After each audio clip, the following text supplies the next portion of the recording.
Welcome to the podcast. If you'd like to listen to an ad-free version of this episode and all of our episodes, then search True Crime Today Premium Plus on Apple Podcasts and press subscribe. That's our premium channel where all of our ad-free and advanced episodes live, all in one place. True Crime Today Premium Plus. Search it on Apple Podcasts and press subscribe. Even try it for 3 days free. They thought it was the perfect crime until the body was found. You're listening to Hidden Killers with Tony Bruschi, featuring psychotherapist and author Siobhan Scott. The Delphi trial, if all stays on track, it is starting the 14th of October, which would be the week that this is airing. Or if you're listening to us or watching us in advance, it's next week. This is a trial that we've been covering for quite some time. It's a trial that's been filled with twists and turns and surprises along the way. A lot of, rather, I would say, convenient pit holes or potholes that have popped up for the defense that seem to have been basically put there by the prosecution. And here's another one. This is brand new to the case. As we're getting ready to go to trial, one of the defense's key witnesses also happens to be the only officer that has gone the other way on this case and spoke about Odinism, investigated the Odinism theory, said there's probably something to do with this, who was going to testify in the trial and still might, Todd Click. He's been arrested just in time to discredit him for the trial. The charges against him, and we don't know all the details, but it sounds like somewhat of a paperwork charge. Arrested for forging documents and falsifying information in his role as a DCS family case manager. Nothing to do with the case, but they seem to have found something right before to discredit involving children as well. Siobhan Scott, psychotherapist and author, joining me to discuss. There's no such thing as coincidences. What's your thoughts on this? It's just another layer with this one that has been so, from the crazy of the crime to the convoluted crazy that just has continued since then. And it's, again, unfortunate if there's someone that has information that's relevant at all. We want to be able to hear from them. Does this put them in a different light if they're, charged with this? Sure. But nonetheless, we want to hear as much of the story that's relevant as we can hear. So do you think, if Todd Click now testifies in this,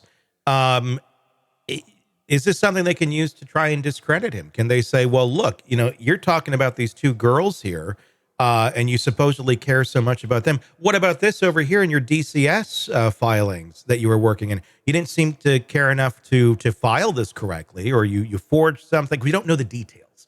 But something over here that involves kids you didn't seem to care about too much. So why should we believe anything that you're saying over here?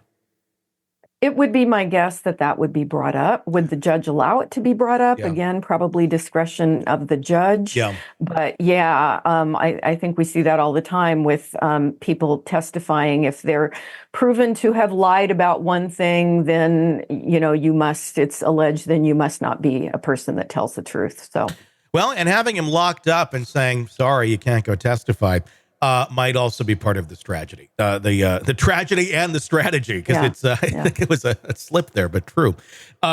It's of course, Odinism. The judge has already said we're not going to talk about that, despite an officer investigating it, Todd Click, for quite some time. But this is something where if any of that were to be introduced into the trial in some way, shape, or form, and again, alternate theories not allowed here, but in testimony, when people talk about things, some things kind of do come up from time to time.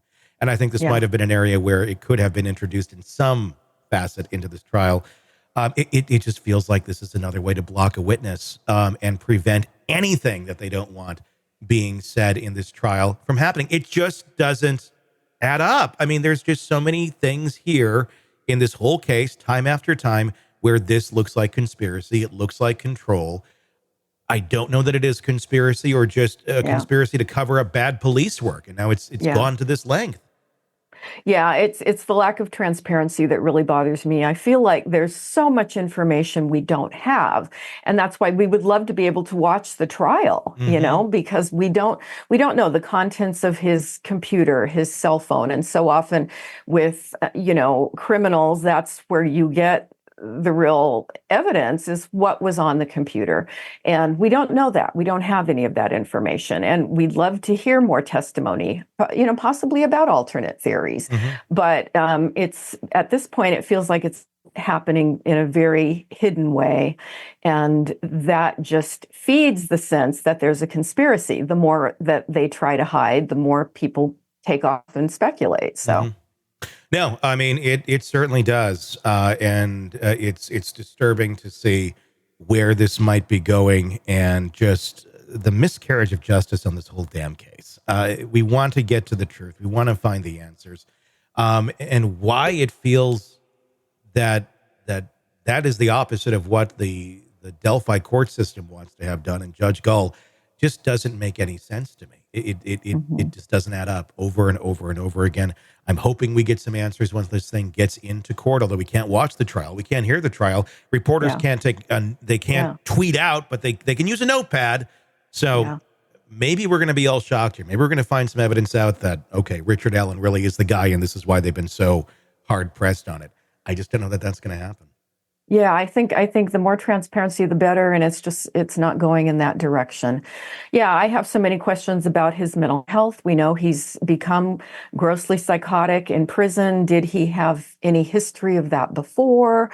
What kind of treatment did he have for mental health problems? Because when you look at the veracity of, they're talking about all these confessions he's made. Well, if he's psychotic, those confessions don't really count for anything because people psychotic are hallucinating and delusional, and so it's meaningless. But we don't have that information either, so. If you're eating your own poo, can you be deemed psychotic at that point? Is that pretty much like a no-brainer? Well, that's a no-brainer. Yeah, okay. That's pretty grossly psychotic. Okay. Severe. Well, that's where he was. So yeah, it'll be interesting to see how this is all framed in court.